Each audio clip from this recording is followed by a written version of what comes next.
귀한 시간 되도록 우리 모두를 붙잡아 주시옵소서. 주의 성령님께서 이 시간도 우리 위에 함께해 주시고 도와주셔서 주님의 뜻이 이루어지는 존귀한 시간만 될 줄 믿고 예수님의 이름으로 감사 기도드립니다. 아멘. 신앙의 길에서 믿음과 순종을 통해서 축복을 제시하시는 하나님의 약속을 알아가는 우리 모두가 될 수 있기를 주님의 이름으로 축복합니다.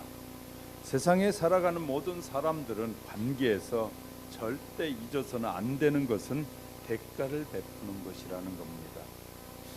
선물을 받았으면 선물을 해야 되고 칭찬을 받았으면 칭찬을 해야 합니다. 밥을 한 번 얻어 먹었으면 다음에 한 번 사는 것이 거래의 완성이라고 합니다. 거래가 미완성으로 끝나면 누군가가 억울한 사람이 생긴다라고 말합니다. 거래 상대가 정당한 대가를 받았다는 느낌이 들게 해야 거래가 끝난다라고 말하더라고요. 인생도 가정도 우정도 사랑도 관계 속에서 이루어지는 거래와 같다라고 말하시는 분들이 있어요.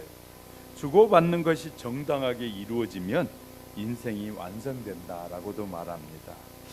아내가 한 사람만 희생한다거나 남편 한 사람만 고생하거나 형만 늘 손해보거나 동생이 항상 뒤로 밀린다면 가정을 중심을 잃게 될 것입니다.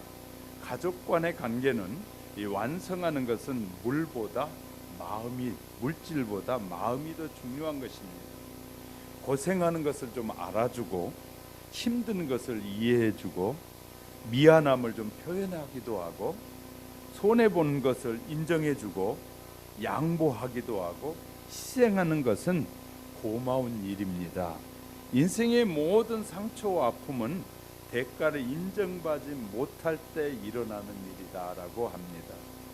내가 준 정도 받지 못할 때 이 정서적인 충격을 받게 된다고 합니다.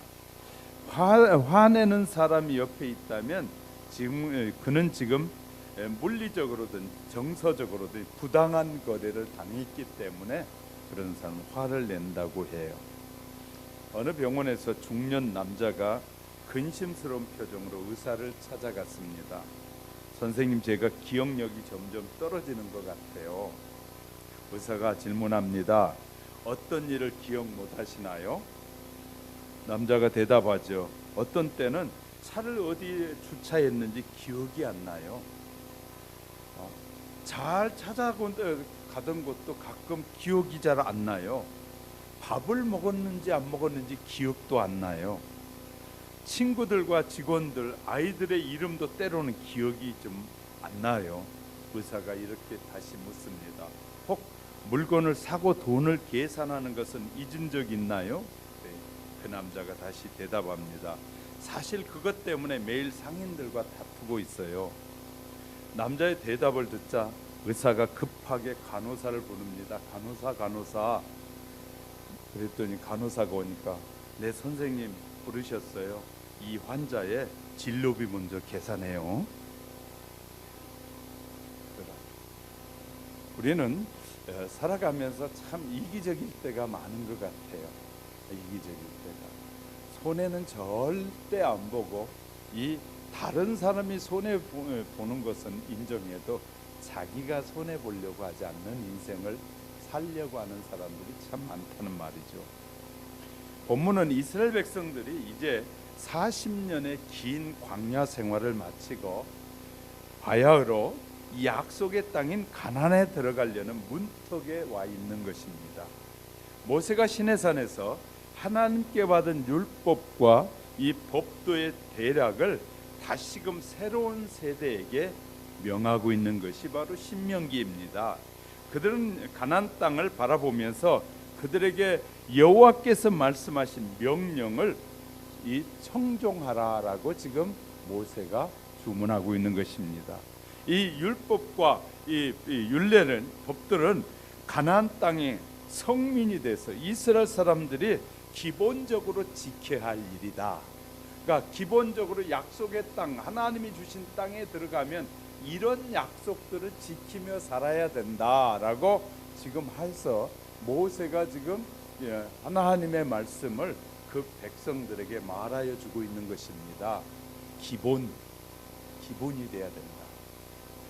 우리 모두 예수 믿는 사람이 되면 이제 예수님 하나님과의 관계 속에서 내가 어떻게 사는 것이 기본을 다하는 것이냐. 하나님께서 오늘 이스라엘 백성들에게 하나님이 택하고 부르셔서 축복의 땅으로 인도하는 그 백성들에게 기본적으로 이렇게 너희는 하나님을 섬겨야 된다. 여호와를 섬기는 것의 기본을 우리에게 말씀해 주고 있는 것입니다. 그래서 이 기본 전제가 뭐냐면 들으라. 이스라엘아 들으라. 들으라는 것이에요. 자꾸 우리는 상대방의 얘기를 안 듣고 상대를 다 알 수 있다고 생각하는 사람이 있다면 좀 교만한 사람입니다. 상대방의 얘기를 잘 들으면 우리가 서로 이해하고 서로 교통할 일들이 얼마나 많이 있는지 몰라요. 그런데 상대 얘기는 전혀 안 듣고 내 주장만 하기 때문에 자꾸 싸움이 나요. 국회 방송도 하루 종일 하는 걸 좀 지켜봤더니 다 자기 생각만 얘기해요. 상대방의 얘기를 들으려고 하잖아요. 부부 사이에 갈등이 왜 일어나느냐면 상대방의 얘기를 듣고 먼저 이해하려고 하지 않기 때문에 일어나는 거죠. 상대방의 얘기를 듣고 왜 불편해하지? 왜 우리 관계에서 저 사람이 왜 불편해하지? 상대방을 배려하지 않을 때 늘 문제가 생기거든요. 그러니까 우리가 상대방이 불편해할 때는 왜 그러는지를 빨리 찾아야 돼요. 아이가 아프다 그러잖아요. 그런데 왜 그런지 모르고 야 그냥 물이나 먹고 마라 하고 내 생각대로 판단해 버리면 아이가 심각해질 수 있어요. 자, 아프다고 막 그러면 왜 그런지 이유를 빨리 찾아야죠. 아이가 왜 저렇게 소리를 발락 지르고 막 그러는지 이유를 빨리 찾으려고 하는. 그래 늘 말씀드리지 않아요. 한국 사람들은 감정이 너무 풍부해가지고 또 누가 조금만 감동되는 얘기만 하면 막 눈물 흘리면서 막 그러는. 그러니까 전혀 그것이 나와의 관계를 좀 더 깊이 생각하기보다는 감동을 먼저 받아버리는. 그래서 은혜는 받았다고 하는데 삶은 이어지지 않는 것. 그건 감동을 받았는데 이제 의지적으로 내가 그것을 실천하기는 싫은 거예요. 그러니까 교회와 많은 성도들이 은혜는 받아요. 감동을 받았어. 어떤 얘기들을 말씀을 듣다가 감동은 받았어. 좋은 것 같아. 그런데 해보려고 그러니까 자기 생각으로 안 되는 거예요. 그러니까 포기해버리고. 자, 우리가 감동을 받았다는 것은 하나님 우리에게 말씀하셨다는 거잖아요. 자, 깨달아지고 느껴지는 것은 하나님이 우리에게 깨닫게 하시니까 깨달아진 거예요. 우리가 아무리 깨달으려고 해도 하나님이 그 이해력을 주고 그것을 분별할 수 있는 은혜를 베풀어 주지 않으면 늘 이 귀로 듣고 이 귀로 흘러나가게 돼 있어요. 그런데 하나님이 은혜를 받았다, 뭔가 깨달았다, 그 말은 하나님이 그렇게 살라는 말이거든요. 그럼 그 다음에는 감동이 받았으면 그 다음에는 의지를 가지고 그렇게 살려고, 안 돼도 그렇게 살려고 몸부림칠 때 하나님이 도와주시는 것이지, 하나님이 이 귀로 듣고 이 귀로 흘러버리는 사람을 돕지 않으셔요. 하나님은 말씀하셔요. 그리고 그 백성이 순종할 때 축복하시고 그 말씀에 불순종할 때 하나님 뭐 하신다고 그랬어요? 그를 저주한다고 말씀하셨어요. 깨닫게 하시는 건 하나님의 은혜예요. 이해가 되셨으면 좀 아멘이라고 합시다. 하나님께서 나에게 말씀을 들을 때 깨닫게 하는 건 큰 은혜다. 그 다음엔 우리가 뭐 해야 된다고요? 그 말을 믿고 순종하느냐 순종 안 하느냐에 따라 축복이 임하기도 하고 축복이 안 올 수도 있다. 하나님 반드시 약속하시고 그 다음에 축복하셔요. 축복하시겠다고 해요. 그러나 그 약속을 지키지 않는 자에게는 벌을 주시겠다고 분명히 말씀하셔요. 그 말은 하나님께서 그 은혜를 값없이 여기지 말라는 말이거든요. 깨달은 은혜를 너무나 많은 사람이 값없이 여겨요. 깨달은 것들을 그냥 값없이 여기고 그 가치 없는 걸로 여겨버릴 때가 너무 많기 때문에 하나님은 우리에게 깨달음을 통해서 우리의 마음에 일단 감동하셔요. 감동으로 역사하시는데 그 감동의 역사는 뭐냐면 내가 너를 사랑하고 내가 너를 축복해 주길 원하고 네가 내 뜻대로 살아서 복을 받기 원한다는 하나님의 마음이에요. 할렐루야. 하나님의 마음이 전달됐어요. 전달됐는데 이제는 내가 해야 될 일을 안 해버리는 거예요.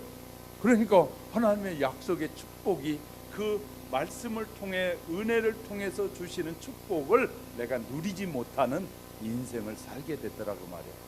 그러니까 우리 하나님께서 우리에게 얼마나 많은 감동을 주셨는지 몰라요. 우리의 인생에서. 그것은요, 그 감동의 은혜는 나의 삶과 비교될 수 없는 엄청난 것을 받은 거예요. 자꾸 우리는 받았다, 지금 내가 받고 누리고 살고 있다라는 생각을 못하고 줘야만이 누린다라고만 생각해요. 하나님은 내가 예수 그리스도를 나의 구주로 고백하는 순간에 우리의 기본적인 모든 축복은 벌써 다 주셨어요. 할렐루야.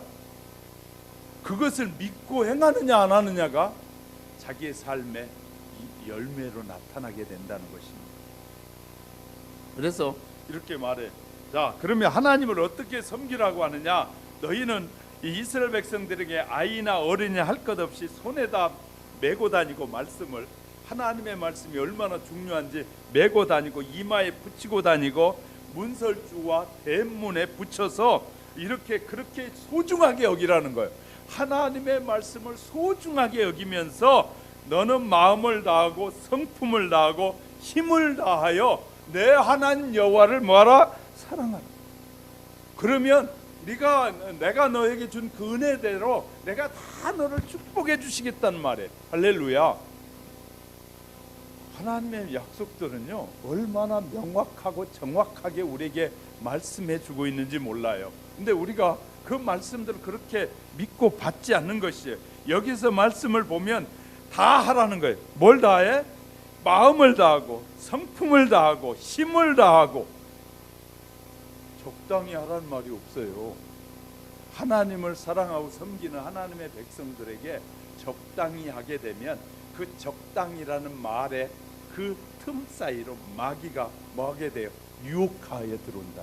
그러니까 최선을 다하는 삶을 살면 유혹을 받지 않는데 적당하게 하다 보면 반드시 유혹에 빠져서 넘어지게 된다는 거예요. 그래서 다 하라, 다 하라, 다 하라. 하나님을 섬기는 아주 중요한 비결은 정성을 다하는 것이다. 한번 따라해요. 하나님을 섬기는 비결은 온 마음과 정성을 다해야 한다. 할렐루야. 그래야 유혹으로부터 자유로워져요.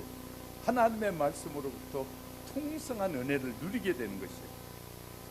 하나님께서 수많은 나라 중에 이스라엘이라는 나라를 선택하셨습니다. 그리고 하나님께서는 자신을 소개하기를 나는 유일하신 하나님이다. 나는 유일한 여호와다. 그러니까 하나님께서 택한 백성에게 이렇게 말해. 나는 유일한 여호와다. 유일하신 신이다. 자, 세상에 여러 신이 있다고 하지 않고 하나님께서는 택한 그의 자녀들에게 말해. 나는 유일한 하나님이다. 그래서 그 유일하다는 사실을 알게 하시려고 우리에게 가정이라는 걸 통해서 자녀들에게 부모는 유일하게 엄마 아빠 두 사람 외에는 없어요. 아빠는 유일하게 아빠, 엄마는 유일하게 엄마. 다른 사람이 엄마 아빠가 되지 않아요. 유일해. 그런 것처럼 하나님은 이렇게 우리에게 자세하게 가르쳐 주신 하나님이시에요. 그리고 새로운 관계를 맺으면서 나의 말에 순종하면 축복해 주시겠다. 그리고 나의 말에 순종하지 않고 사는 자는 그 인간의 죄로 인한 심판이 그에게 주어지게 될 것이다 라고 말씀하셔요. 유일하신 하나님이 우리를 부르셨다고 지금 말씀하고 있는 것이죠. 오늘 그 유일하신 하나님이 뭘 원하시는지를 살펴가는 사이에 저와 여러분과 더 큰 은혜 속에 나아가는 우리 모두가 될 수 있기를 주님의 이름으로 축복합니다. 첫째, 세상에서 우리를 부르신 여호와는 유일하신 하나님. 모든 말씀의 초두에 여호와는 유일신됨을 나타내고 있어요. 4절 5절에 한번 볼까요? 이스라엘아 들으라, 우리 하나님 여호와는 오직 유일한 여호와시니, 유일한 분이니까, 단 한 분뿐이니까 너희는 마음을 다하고 뜻을 다하고 힘을 다하여 내 하나님 여호와를 사랑하라. 유일하신 분. 이 말씀에 나타나 있지 않습니까? 이처럼 하나님은 오직 한 분이시며 유일한 경배의 대상이라는 것입니다. 하나님이 여러 신 가운데 한 분으로 존재하는 하나님이 아니라는 겁니다. 다른 신과 공존하는 신도 아니라는 것입니다. 그러나 유일하심으로써 여호와 하나님을 섬겨야 한다는 거예요. 단지 유일신 사상으로만 섬기는 것이 아니라 유일하신 분으로만 섬겨야 한다는 거예요. 모슬렘, 이슬람에도 이 종교에도 유일신 사상을 갖고 있습니다. 하나인 신을 믿고 있기 때문인 것이죠. 물론 비록 모슬렘 교도가 유일신 사상을 가지고 있다 해도 그는 참 신앙을 가진 것이 아니라는 것이에요. 참되신 유일하신 여호와 하나님은 한 분뿐이라는 거예요. 그는 구속사에서 자신을 계시하실 뿐만 아니라 애굽에서 갈보리 십자가 산상에서 이 우리를 구속하신 유일한 분이 바로 그 하나님이라는 거예요. 할렐루야. 우리는 세상의 사람들 만드는 모든 신은 자기들이 만들어 놓은 신이에요. 세상에 이제 스스로가 신이 된 것이 어디 있어요? 스스로 지가 힘을 내 가지고 신이 된 거 아무도 없어요. 다 사람들이 이렇게 만들어요. 세워. 그래 가지고 신을 만들어요. 하나님만이 유일하게 모세가 하나님이 모세를 부를 때 당신이 누구라고 말해야 됩니까? 그럼 나는 스스로 존재하는 분이다라고 말해라. 그러니까 하나님은 스스로 존재하신 하나님이에요. 세상에 스스로 존재하는 신은 하나도 없어요. 오직 유일한 하나님 여호와만이 유일하신 하나님이라는 사실을 우리에게 말씀해 주고 있어요. 이 땅에 그 어느 곳에 이와 같은 신은 있을 수 없다 그 말이에요. 하나님께서 본문을 통해서 너희 하나님 여호와는 오직 하나이신 유일하신 하나님 여호와다. 우리가 잘 기억하고 살아야 될 것은 저와 여러분이 믿는 하나님은 유일하신 여호와 하나님이시다. 할렐루야. 이 신앙이 우리에게 확 잡혀 있어야 돼. 바르게 세워져. 신앙관이 신관이 바르게 잡혀 있지 않으면 늘 혼돈이 와요. 혼돈이 와요. 그래서 아무 신에나 절하고 아무 신에나 경배해도 되는 줄 착각하는 거예요. 아무 신에나 해가지고 아무런 도움을 받을 수가 없어요. 유일하신 살아계신 하나님께만 우리가 경배하고 그를 섬기고 마음과 뜻과 정성을 다해야만이 그 하나님으로부터 영원한 축복을 누리게 되는 것이 할렐루야. 하나님께서는 사무엘상 2장 30절에 보니까 이스라엘 하나님 나 여호와가 말하노라 나를 존중히 여기는 자는 내가 존중히 여기고 나를 멸시하는 자는 내가 경멸하리라. 하나님은요, 내가 어떻게 나를 여기느냐에 따라 나도 그에게 똑같이 대할 것이다. 이렇게 말씀하셨나요? 지금 사무엘상에 가면 엘리 시대, 엘리가 제사장일 때가 나와요. 엘리 제사장, 그 당시에 엘리 제사장은 이스라엘의 가장 높은 데 있는 지도자였어요.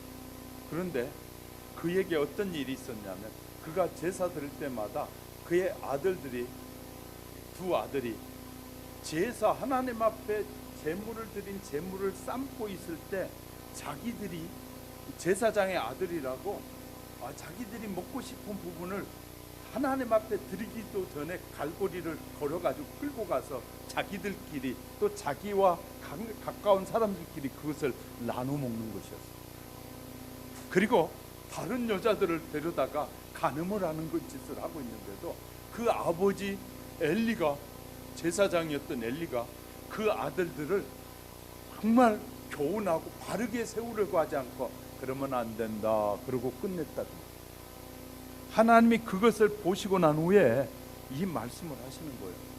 나는 여호와 하나님인데 나는 너희가 마음을 다하고 정성을 다하여 소중한 본으로 여기면 나도 그렇게 대하겠지만 너희가 나를 대하는 모습이 우습게 여기고 나를 경멸하면 나도 너희를 경멸하리라. 그래서요, 그 아들들은 전쟁에 블레셋과 전쟁에 나가서 이 창에 빠져 죽게 되고 그 소식을 전해드린 엘리 제사장은 의자에 앉았다 꼬꾸러져 넘어져서 목이 부러져 죽게 되는 거죠. 우리가 하나님을 섬기는데 우습게 여기고 하나님을 쉽게 여기고 하나님을 아무렇게나 섬겨도 된다는 생각을 가지고 있다면 이것은 정말 빨리 돌이켜야 될 마음이다. 빨리 바르게 알아야 될 마음이라고요. 할렐루야. 가장 기본이 되는 여호와를 섬기는 일을 가장 기본이 되는 일이 우리가 바르게 세워져 있지 않으면 늘 세월이 아무리 가도 축복을 누릴 수가 없게 되는 것이죠. 왜냐하면 하나님은 분명히 약속하셨기 때문에. 어느 날 예수님께도 이 중풍병자 한 사람을 4사람이 메고 왔는데 그 집안에는 사람들이 너무 많이 몰려와가지고 예수님의 얘기를 듣느니라고 사람들이 그 환자를 데리고 들어갈 수 없으니까 이제 4사람은 머리를 써서 지붕에 올라가서 지붕을 뜯고 그 중풍병 환자를 내리게 됩니다. 그 믿음을 보시고 주님이 고쳐주셨어요. 그 수고하는 그 정성과 그 믿음을 보고 고쳐주셨어요. 그러므로 어떤 면에서 정성은 꼭 그 사람의 마음의 표현이거든요. 정말 주님이 필요합니다. 내 인생에 주님이 필요합니다. 우리는 이제 세상에서는 부모가 필요하고 그 다음에 아내가 필요하고 남편이 필요하고 서로가 필요한 존재지만 정말 그 존재보다 더 소중한 존재는 여호와 하나님이시다. 할렐루야. 그래서 누군가가 이런 말을 했더라고요. 천국 가는 길은 곧 정성의 길을 가는 것이다. 그가 이제 깨닫고 쓴 말입니다. 베다니의 마리아가 옥합을 깨트려서 이 예수님의 발을 씻기고 자기 머리털로 이렇게 했더니 닦아드렸더니 그것을 본 옆에 사람들은 뭐라고, 예수님의 제자들은 야, 왜 그 비싼 거 팔아가지고 그 쓸데없는 일에 하느냐 라고 말하지만 예수님은 이 마리아의 그 정성을 보신, 할렐루야, 주님을 의지하고 주님을 경배하는 그 마음의 중심을 보시고 예수님은 매우 기뻐하셨어요. 그래서 이 정성을 보시는 기뻐하고 흡족해 하시고 영원한 축복을 허락해 주시는 것이에요. 유일하신 하나님을 섬기는 일에는 언제나 정성스러운 마음이 동반돼야 한다는 것이에요. 정성스러운 마음, 이걸 기억하고 살아요. 축복과 저주는 멀리 있는 것이 아니라 내가 깨달은 은혜를 따라 사느냐, 그 축복이 될 것이고, 그것을 거절하고 내 생각대로 사느냐, 이것은 저주를 불러오는 일입니다. 내가 내 삶에 하나님은 은혜의 백성을 불러놓으시고 오늘도 말씀을 듣게 하시면서 너가 하나님의 말씀을 듣고 내가 이 신앙에서 내가 잘못된 신앙을 걸어왔구나, 잘못된 여호와를 섬겼구나 깨닫고 내가 바르게 고치면 축복이 될 것이고, 그러나 그냥 듣고 아예 뭐 그렇지 하고 끝나버리면 자기에게 축복이 멀어져 간다는 것이죠. 우리는 하나님은 늘 말씀하신 하나님. 그래서 이스라엘 백성들에게, 오늘 택한 주의 자녀들에게 너희는 하나님의 말씀을 뭐하라? 들으라. 하나님의 말씀을 들어야, 하나님이 어떻게 섬기기를 원하시고 하나님이 어떻게 하나님을 사랑하기를 원하시는지를 들으라는 거예요. 그래야 그렇게 해야 된다. 어떤 분은 텔레비전에 나와가지고 가정이 깨지 다 드러나고 추한 일들이 다 드러나도 그는 이렇게 말하더라고요. 마지막에 나를 세우려고 하는 자의 뜻에 따르겠습니다. 세상적으로 말하면 충성된 사람이에요. 그 사람에게는 얼마나 충성스러운 사람이에요. 그가 이렇게 다 까벌려서 뭐 딸도 까벌려, 아들도 까벌려, 자기 마누라도 못된 일을 한 것이 다 까발려져도 나는 그 내가 주군으로 모신 그분의 뜻에 따르겠습니다 그러잖아요. 세상적으로는 대단한 것이에요. 실은 저와 여러분이 그런 신앙을 가져야 돼요. 하나님을 향한 이 대충 믿어도 되는 것으로 착각하는 사람들은 대충 된 축복을 받고 확실한 하나님을 섬기면 확실한 하나님의 축복이 임해요. 할렐루야. 그 몰라도 너무 가장 우리를 잘 알고 우리를 복되게 하고 축복되게 하실 분이 누구겠어요? 하나님이시죠. 사람들은 이용해서 그 사람을 이용해서 자기의 뜻을 이루려고 충성하게 하고 하잖아요. 모든 사람들은 자기에게 충성하는 사람에게 뭘 줘가지고 대가를 줘가지고 그로 하여금 자기의 뜻을 이루려고 충성하게 하죠. 그런 것처럼 하나님 우리를 통해서 하나님의 뜻이 이루어지고 그 뜻은 하나님과 우리와 함께 행복한 세상을 사는 것이에요. 할렐루야. 행복한 세상을. 그러니까 누군가가 그런 마음을 갖고 그런 모습을 볼 때, 텔레비전을 볼 때 저분이 예수만 믿었더라면 참 하나님을 잘 섬길 사람인데 아쉬움이 있는데 저렇게 하나님을 섬겨야 되는데 우리는 그렇지 않잖아요. 조금만 자기에게 손해될 것 같고 자기의 인생에 조금만 저거 되면 그냥 틀어버리고 예수님이 먼저냐 내 생각이 먼저냐 내 생각대로 가버리잖아요. 그런데 우리는 그런 모습을 보면서 참 예수만 믿었더라면 좋은 사람인데 하는 아쉬움은 저는 느꼈어요. 보면서. 여러분 어떻습니까? 두 번째, 유일하신 하나님이 요구하시는 방법은 뭐라고요? 다하는 순종이에요. 다하는 순종. 이해가 되셨으면 아멘. 하나님께서 그의 절대적인 유일하신 유일성을 선언하신 이후에 우리에게 전 인격을 다하여 그를 사랑하기를 요청하는 거예요. 이스라엘의 하나님에 대한 사랑에 철저히 헌신하지 않았다면 장차 가나안 들어갈 때 분명히 하나님을 배반하게 될 것입니다. 많은 사람들이 세월이 가면서 신앙이 변해요. 어떻게 변하느냐? 세상으로 변해요. 처음에는 뜨거웠던 신앙이 세월이 가면서 자꾸 변질돼 깊이 있는 신앙이 되고 하나님만을 신뢰하는 신앙으로 바뀌어야 되는데 그것이 아니라 세상을 향한 신앙으로 바뀌어지는 변질돼 가는 경우가 얼마나 많이 있는지 예수 믿고 참 평생의 고난의 길을 살다 보니까 저렇게 막 누리며 사는 사람이 행복해 보이잖아요. 그죠? 그래서 자꾸 나는 예수 믿는 사람들이 세상 사람들이 즐기는 것 보면서 우리도 그래야 된다고 자꾸 할 때마다 마음이 아파요. 저는. 왜냐하면 좀 어렵게 앞으로 10년 20년 아니라 30년이라도 좀 어렵더라도 내가 섬기는 그 여호와만을 정말 의지하고 사는 것이 가장 가치 있다고 내가 여겨주고 산다면 하나님의 축복은 이루 말할 수 없을 텐데 자꾸 변하잖아요. 그러니까 이게 심각한 문제거든요. 자, 세상을 보면서 자꾸 변질되는 거야. 그래서요, 이스라엘 백성들이 가나안 땅에 들어가면서 그래서 하나님이 이렇게 말씀하셔. 가나안 약속의 땅 안에 있는 모든 족속은 진멸해 버려. 그래야 너희가 그 사람들에게 유업을 받지 않을 것이다. 그런데 진멸하지 않은 결과 이스라엘 백성 변질되기 시작해요. 변질되기.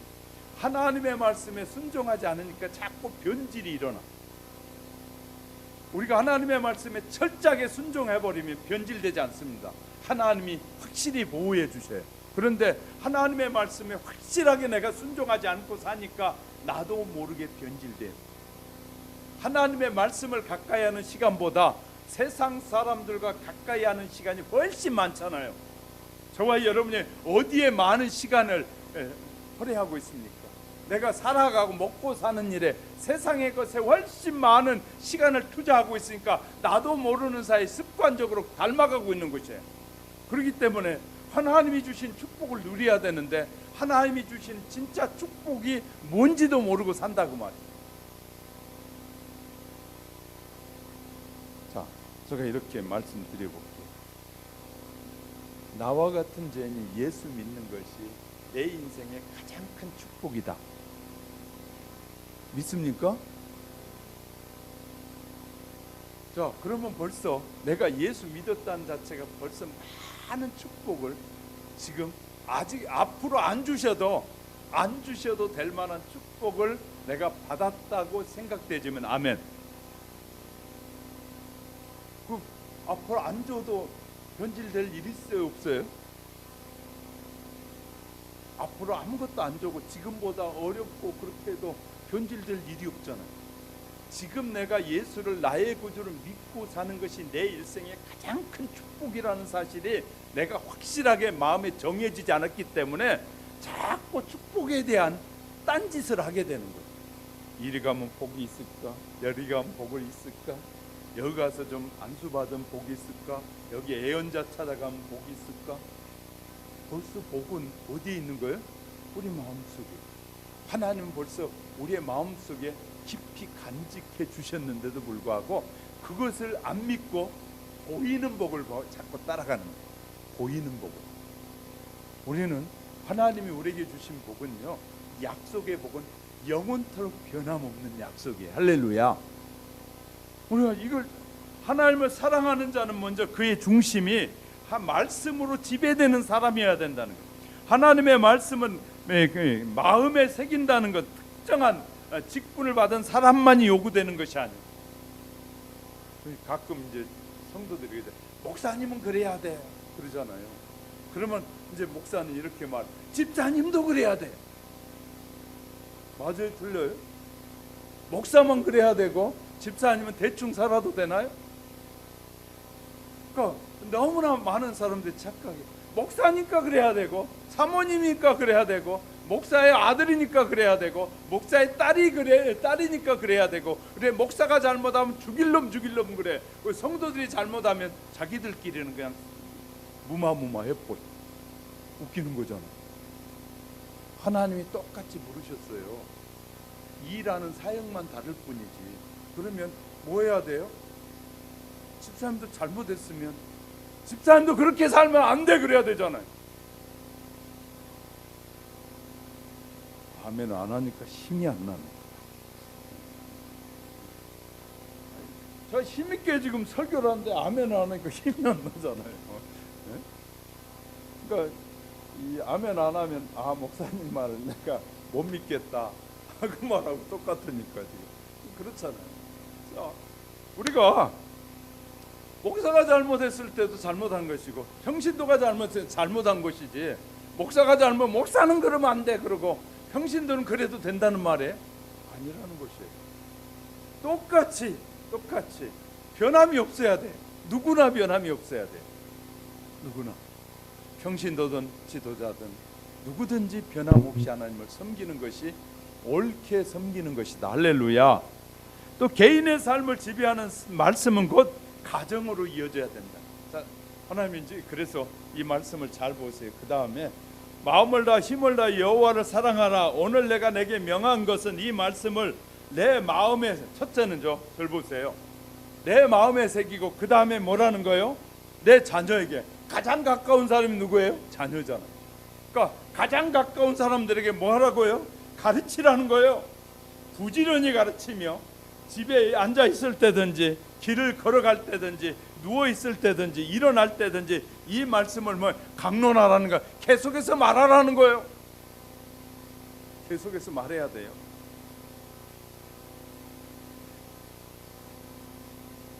부모가 자녀에게 좋은 본을 보이는 것만큼 중요한 것 없어요.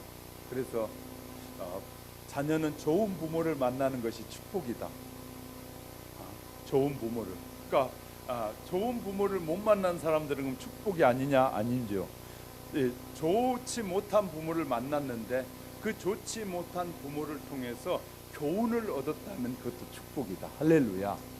저렇게 살면 안 되는데 저렇게 행동하면 안 되는데 우리 부모는 그렇게 행동하는구나 라는 걸 깨닫고 내가 고쳐가면 하나님의 복이 임하는 거예요. 할렐루야. 자, 부모의 잘못을 지적해서 부모가 왜 그따구로 살아요 그렇게 말하는 것이 아니라, 부모는 깨달음이 거기밖에 없다면, 내가 더 많은 걸 깨달았다면 그것을 말하는 자가 아니라, 나는 내 삶에서 옮겨가야지.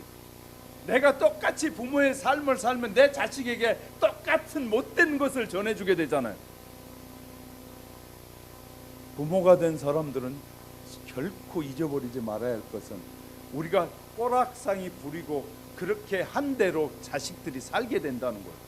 그러니까 뭐 해야 돼? 내가 빨리 깨닫고 자녀들에게 그런 모습을 안 보여야 되고 그런 인상을 안 줘야 된다는 거예요. 그게 부모가 해야 할 일이에요. 저는 우리 아버지를 보면서 내가 저런 일은 하지 않으리라고 다짐하고, 어려서부터 제가 기억이 있을 때부터 생각해서 우리 아버지 하는 모습을 내가 저런 건 하지 않으리라고 한 것을 지금 거의 지켜가고 있어요. 네. 하나님이 기뻐하시는 그러니까. 그것이 가정에 얼마나 많은 피해가 되고 가정에 파괴를 가져오는지 몰라요. 그럼에도 불구하고 때로는 그 못된 습성들이 나타나려고 할 때가 있어요. 그래서 저는 우리 자녀들을 보면서, 내가 어른이니까 자녀들을 보면서 못된 모습이 보면 저게 내게 있었던 것이구나. 그래서 저 자녀들이 축복을 못 누리는구나. 그래서 기도하게 됩니다. 내가 좋은 모습을 보였더라면 저 자녀가 이제 앞으로 그냥 영원히 축복을 누릴 텐데, 내가 고치지 않고 내가 변화되지 않는 삶을 살면 내가 그렇게 고통스러웠던 고통을 자식에게 물려주는 것이에요. 그러니까 우리가 하나님의 말씀을 잘 듣고 배우는 것은, 하나님의 말씀을 통해서 깨달은 것들을 과감하게 못된 것을 자꾸 버려야 내가 온전한 하나님의 자녀가 되어지는 것이고, 그 자녀가 된 나를 통해서 자녀가 축복을 더 아름답게 누려가게 되는, 할렐루야, 성장이 이루어집니다. 그러므로 우리는 자기 자신을 돌아보는 것이 너무너무 중요해요. 우리는 남을 비판하기 전에 우리 눈 속에 있는 들보를 자꾸 보는 것이 필요해요. 그래서요, 저희도 안 싸우려고 하니까 우리 집사람에게도 저도 그래요. 다 잘하고 있어. 왜 안 보이겠어요? 누구에게나 사람에게는 장점이 있고 단점이 있어요. 근데 저는 자꾸 단점을 안 보고 장점을 보려고 자꾸 하는 거예요. 그게 너무너무 중요해요. 허물이 없는 사람이 어디 있어요? 누구나 허물이 있어요. 그런데 허물만 보면 다툼이 일어나고, 허물만 자꾸 쳐다보고 말하기 시작하면 심각해져요. 뭐 해야 된다고요? 좋은 점을 보는. 그래서 하나님 저와 여러분에게, 믿음을 가진 자들에게는 좋은 점을 보는 눈을 갖게 하는, 긍정적인 마인드를 갖고 살도록 하나님이 은혜를 주십니다. 할렐루야.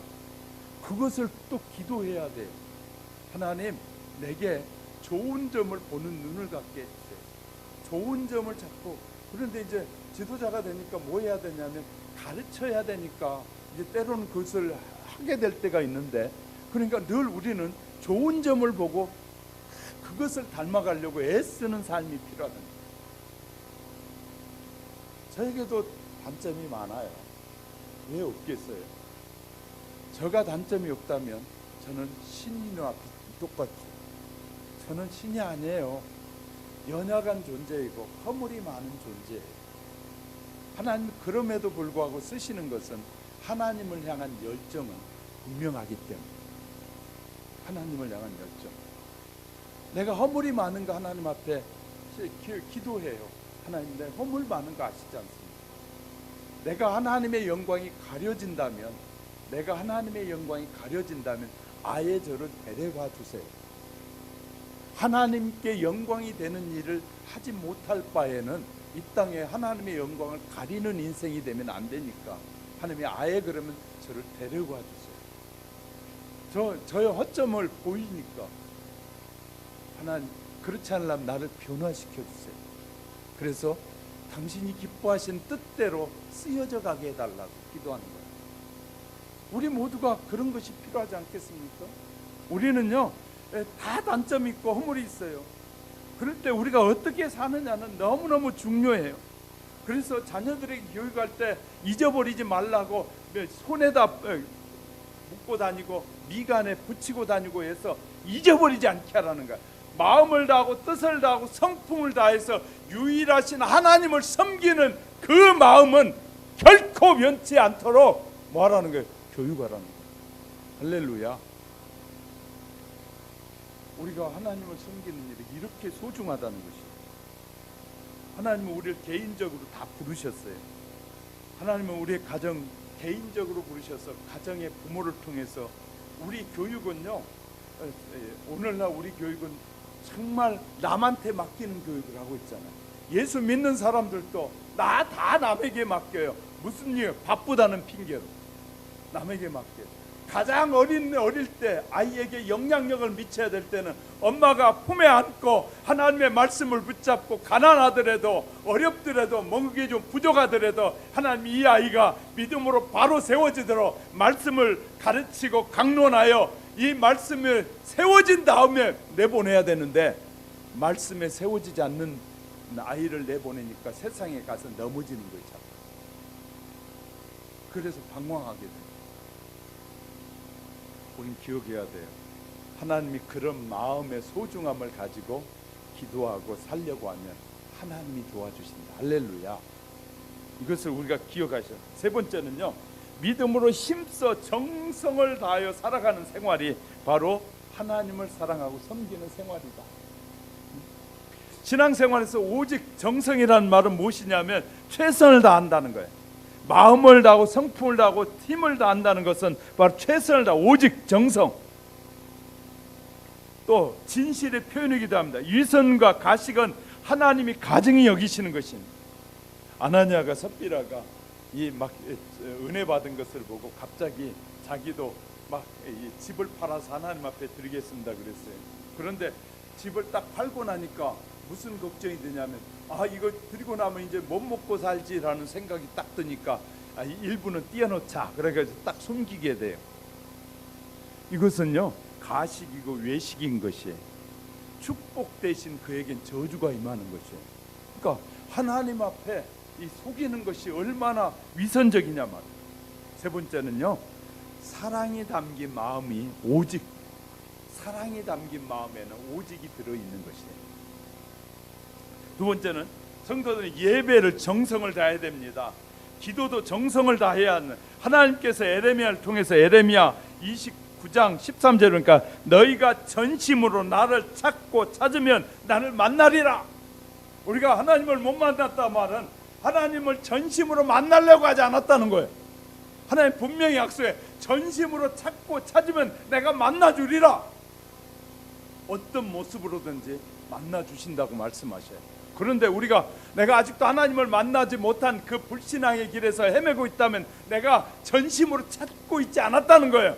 표현은 사람들 앞에서는 했지 모르지만 하나님 앞에서는 전심을 다하지 않았다는 거예요. 전심을 다하면 하나님은 만나주신다니까요. 만나주신다니까요. 자, 기도 응답을 받는 사람 누구나 압니다. 기도해보면요 정말 마음을 다해서 하나님 앞에 기도하면 반드시 응답해 주셔요. 그런데 미움과 원망과 불평의 마음들을 가지고 기도하니까 하나님이 기도를 응답하시잖아요. 그래서 하나님 앞에 제물을 드리려다가도 너희 마음속에 미워하는 감정이 있으면 가서 먼저 풀고 와서 형제에게 그런 마음이 있으면 풀고 와서 예물을 드리라고 했는데 에이 아직 풀기에는 기분 나쁘고 언짢고 아직 내가 축복을 받을 준비가 안 됐다는 말이기도 하는, 무슨 말인지 이해하셨습니까? 용서하셨다면 다시는 꺼내지 말아야 돼. 한번 용서해가 상대방이 나에게 못된 표현들을 한 것을 용서했다면 다시는 꺼내지 않는 것이 용서예요. 그런데 또 생각나. 하나님 앞에 죄를 고백하면 마귀는요, 한번 딱 주의 이름으로 고백하고 난 죄들을 또 생각나게 해요. 왜냐하면 저는 전번에 고백했던 죄를 자백했던 고백을 헛된 것으로 만들려고 또 생각나게 해요. 그럴 때 저는 이렇게 기도, 하나님, 지난번에 이거에 대한 잘못을 하나님 앞에 고백했는데 또 생각납니다. 이제는 기억나지 않게 해주세요. 하나님은 너희가 무슨 죄를 지었든지 죄를 고백하면 눈과 같이 씻어주신다고 했는데 마귀는 자꾸 내게 생각나게 해서 내 마음에 언짢은 마음을 주는, 하나님 이것도 지워주세요. 기도하면 되잖아요. 쉬워요, 어려워요? 아니, 신앙생활은 우리가 말씀 안에서 바르게 살려고 하면 신앙생활이 어렵다? 안 어렵다? 쉽다니까요. 하나님을 섬기는 게 결코 어려운 일 아니에요. 자꾸 내가 세상에 속혀 있어, 세상을 향한 마음을 가지고 하나님을 섬기려니까 힘드는 거예요. 세상에 누리고 즐기기도 해야 되고 하나님도 섬겨야 되니까 이게 자꾸 힘드는 거예요. 근데 그냥 아예 하나님만 섬기기로 마음에 작정을 해버리고 나면 힘든 일이 없다니까요. 우리가 하나님 앞에 드려져야 하는 모든 삶이 마찬가지거든요. 우리가 살다 본 유혹을 얼마나 많이 받습니까? 우리의 헌금 생활이나 이 삶 생활에서 얼마나 11조 그거 모았다고 해서 큰 돈 될 것 같잖아요. 안 됩니다. 하나님이 흩으셔요. 하나님이 받으셔야 할 것을 받지 않고 그 자녀가 모아가지고 빨리 해결해 보려고 하는 것, 자꾸 디레이만 되고 늦어지지 결코 빨리 해결되지 않습니다. 그런데 우리는 자꾸 눈에 보이는, 숫자적으로 보이면 빨리 모아질 것 같아. 그래서 안 하거든요. 그런데요, 시간이 지나면 다 아닌 것이 드러나요. 하나님이 지켜주시지 않으면 안 된다니까요. 그럼에도 불구하고 우리는 그것에 얼마나 많은 유혹에 빠져들어가는지 몰라요. 어느 날 수로보니의 여인이 예수님이 지나가신다는 소리를 듣고, 다윗의 자손이여, 나를 좀 불쌍히 여겨주세요. 내 딸이 흉악한 귀신에 들렸나이다 외쳤어요. 예수님은 막 그런 말씀을 하는데도 불구하고 들은 척도 안 하고 그냥 지나가는 거예요. 그러니까 제자들이, 주님 좀 너무 시끄러우니까 저 여자 좀 그냥 가게 빨리 한 말씀이라도 해주세요 그러잖아요. 그러니까 예수님 제자들에게 이렇게 말해, 나는 이스라엘 택한 백성에게 보내심을 받았지 이방 사람에게 보냄을 받지 않았다 하면서 그냥 지나가요. 그러니까 여인이 막 이제 쫓아오면서 또 말합니다.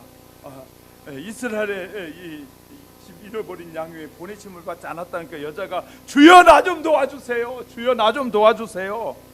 그랬더니 예수님이 이렇게 말해. 뭐라고 말하냐면, 자녀들에게 떡을 취하여 개에게 던짐이 마땅치 아니하다. 이 이방산 개라고 그때 취급했단 말이에요.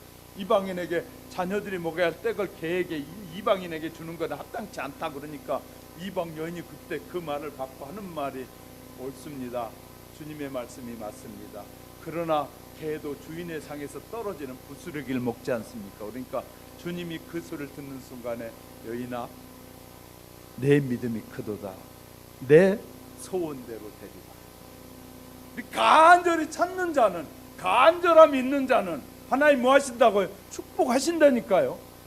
우리가 그 축복에 대한 간절함, 정말 하나님의 뜻을 이루고자 하는 간절함이 없기 때문에 문제인 것이지, 우리가 정말 간절함을 가지고 주의 이름을 부르고 불쌍히 여겨달라고, 주여 도와달라고 주님을 의지하면 하나님은 도와주신 분이에요.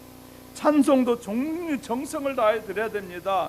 이 헌금도 마찬가지입니다. 말라기 1장에 가보면 하나님께서 이렇게 말합니다. 이 백성들이 이제 가지고 오는데, 하나님 앞에 가져온 건데 자기들끼리 이렇게 말합니다. 이 흠이 있고 뭐 있고 이런 것들만 들고 와서 하나님 앞에 드린다는 거예요. 하나님이 이렇게 말씀하죠. 나는 첫 것을 너희에게 달라고 했는데 너희는 흠 있는 거 막 이런 것만 가지고 와서, 하나님 많이 가져왔습니다. 나는 많이도 원치 않는다. 내가 너에게 준 첫 것을 원한다는 거예요. 하나님 그걸 원하셔요. 지금 이제 도시에 와서 목회하시는 어느 목사님이 그런 얘기를 하더라고요. 자기가 시골 이 교회에서 전도사로 일할 때 얘기를 이렇게 간증하더라고요. 그 교회 제일 믿음이 좋은 집사님이 계셨다는 거예요. 어느 날 지나가다가 마주쳤는데 그 집사님이 참외밭을 하는데 막 참외를 이렇게 리아가에 가득 실었더라는 거예요. 그리고 끌고 가다가 이 전도사님과 길에서 마주쳤어요.